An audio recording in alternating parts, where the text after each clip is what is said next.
September will be an interesting month in gaming, and I'll tell you why in this video. Yes, it has to do with PlayStation. We also got a big update on a 2025 game. There's a 2024 trend that impacts Ubisoft and Sony that I want to talk about, and way more gaming news. So sit back and let's go. Let's start with some Black Myth Wukong drama, it's just very interesting. So a Spanish person on Twitter leaked that the game is not on Xbox due to a memory leak. They heard that from a developer at Gamescom. But then Paul Tassi from Forbes said that no, instead it's because there's an exclusivity deal with PlayStation, something IGN noted as well, also saying that no, it's not because of a technical issue. So I'm sure that these two have sources and that someone at Xbox talked to them, but it gets spicier because then other reporters like Nick noted that Sony only paid to get the port done, but not for exclusivity. Something that Jeff Grubb also confirmed independently, like there's no console exclusivity. Like he in particular is right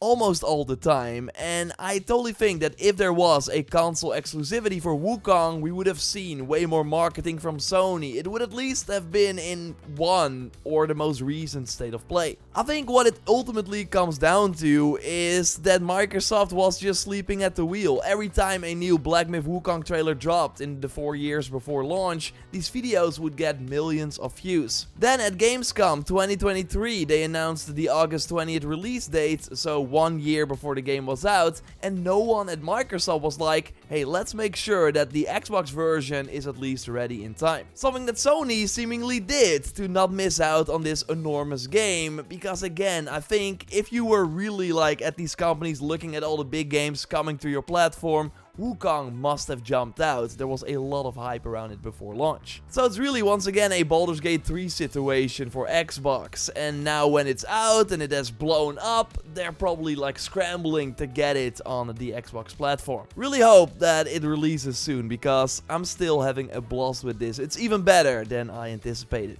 During PAX, Gearbox did a Borderlands 4 panel where they showed 4 pieces of concept art that you see right here. They're going to focus way more on tech this time around for the world, characters and weapons. So expect like neon lights. I'm kind of getting Meridian vibes from Borderlands 3 from this, but then way more alien. They also confirmed that they started working on this game directly after Borderlands 3, which launched in September 2019. So it has been in the works for 5 years already, and the teaser we saw takes place after the Borderlands 3 ending. There will be 4 Vault Hunters again, and seems like they will follow the similar soldier, siren like archetypes, but as always they want to change things up, so they won't be similar to the ones we saw in Borderlands 3. And the action skills might be more hands-on this time, so that after activating, you can like still control them instead of being a one and done activation. You can also wishlist the game, and the console stores show some interesting info. So it seems to have 2-player split screen co-op again, 4-player online, DualSense features on PS5, a 60 FPS mode, and also crossplay. That is what the Steam page is hinting at. So this all tells me that the rumors that suggested that it's going to be running on Unreal Engine 4 instead of 5 are true, because that's how they can probably do the split screen, hit the 60 FPS.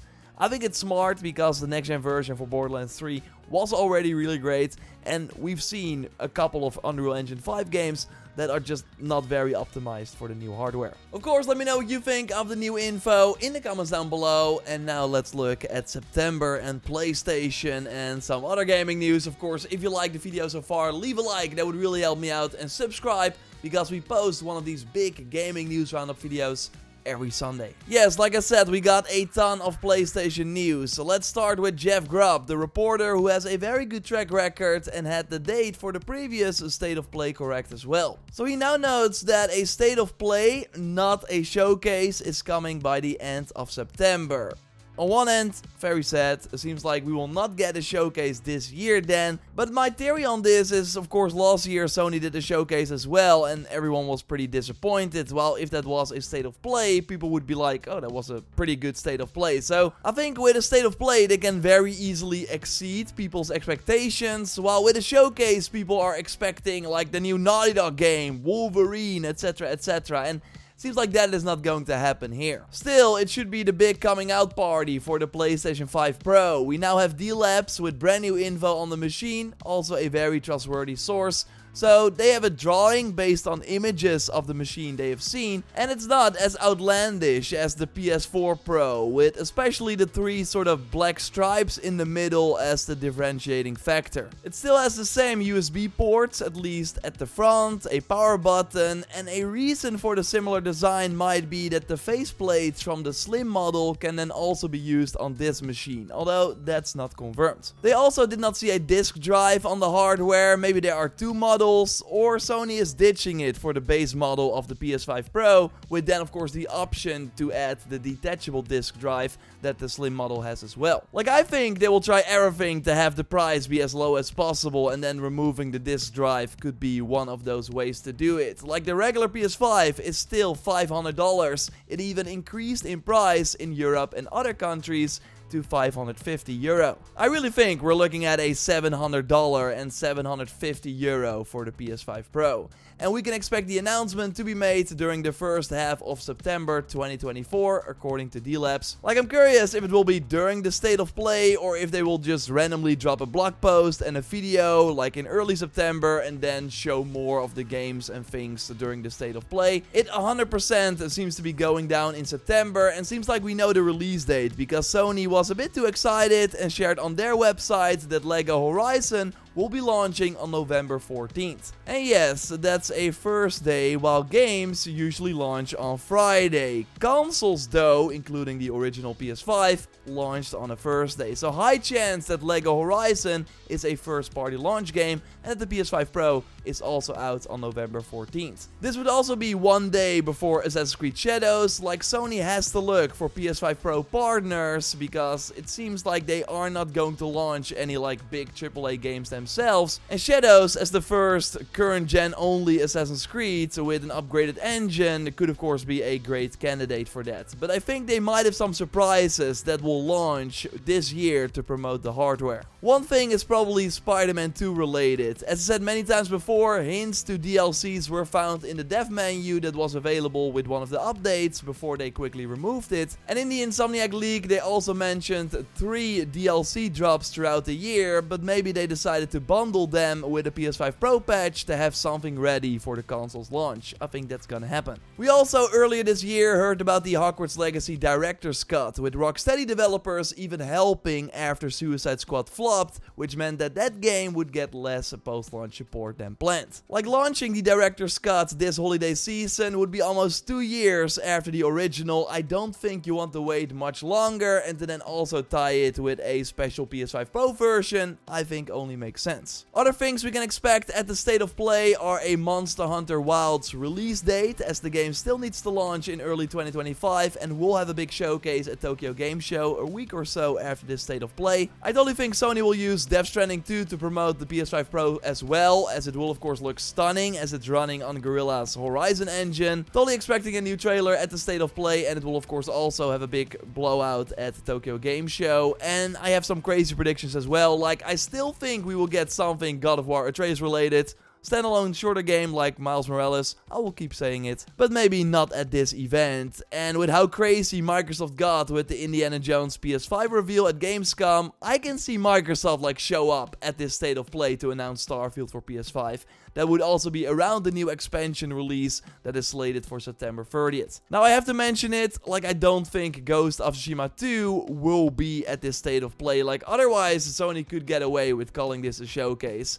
Seems like they're not going to though, so I think they will save Ghost 2 for 2025. So yeah, let me know what you think of all this, and I'll of course keep you posted here for when we learn more. And by the way, it seems that next to the Hogwarts Legacy Director's Cut and the remaining Suicide Squad report, Rocksteady also started working on a brand new project in June 2024, as we see on the LinkedIn from the senior systems programmer. Jason Schreier noted that they were looking to pitch a new single-player game which would return Rocksteady to its roots. Like, I really hope they get a second chance to make something cool again, although it will of course be a while before we see it. But yeah, 2024 has not been kind to some high-profile live service games. Concord is of course a major disaster with only 108 people playing on PC at the time of this recording. I'm really curious if Sony plans to turn that around to something that is probably impossible. Like, I don't even think the game has made its marketing budget back, which is crazy. And you would think that all the alarm bells are going off at Haven Studios, who's working on Ver Games, a game that had the same pre-launch response as Concord.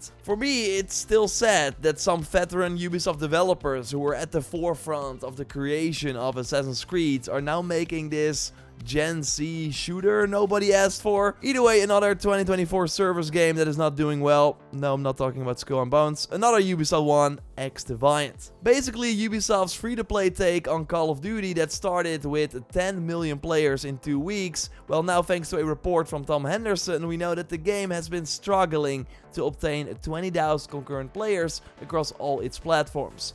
It might even be lower than that, is what the article suggested. That's really not great, and they now have till Season 3 to turn things around, but Call of Duty Black Ops 6, that got like their big coming out party, especially the movement, looks pretty wild in this new game. Like, there is a pre-order beta, of course, going on for the game right now at the time of this recording, and then the open beta will be next week. If you've played it, let me know what you think. I'm just curious to hear what the kind of like hype is, what the scuttlebutt is about the new Call of Duty this year. But yeah, that game is launching between Season 2 and 3 of X-Defiant. So they got a tough uphill battle. Like, there's just not enough to keep people around in X-Defiant. And some issues like hit registration are still a problem. None of the free-to-play initiatives from Ubisoft was successful. Like, they're still struggling to get a hit. The last one was Assassin's Creed Valhalla. Like, that's the one you can really count as like a huge hit for them. Even Far Cry 6, that they launched a year later, is not doing as well as they hoped. I'm curious how Star Wars Outlaws is selling, and I totally think it will do well over time,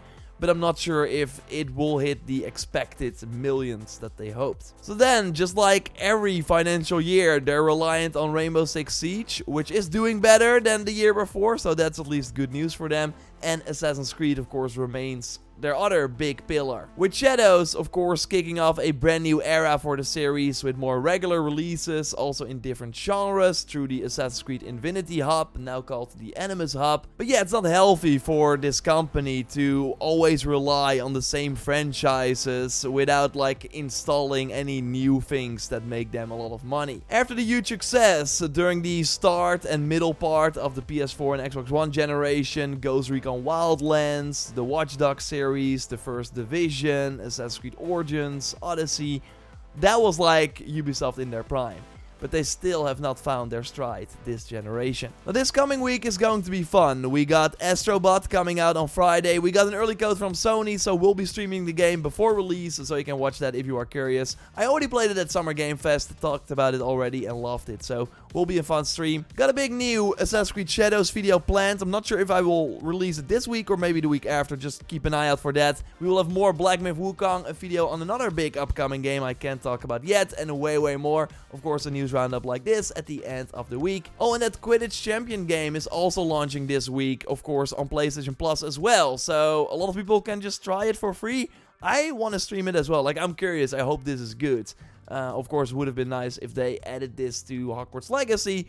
Still, having a Quidditch game, I think could be awesome. So we might stream that. Just subscribe to not miss anything. A like would really help me out. And check out last week's news roundup, of course, with a ton of Gamescom coverage for if you missed it, by clicking on the screen. Goodbye.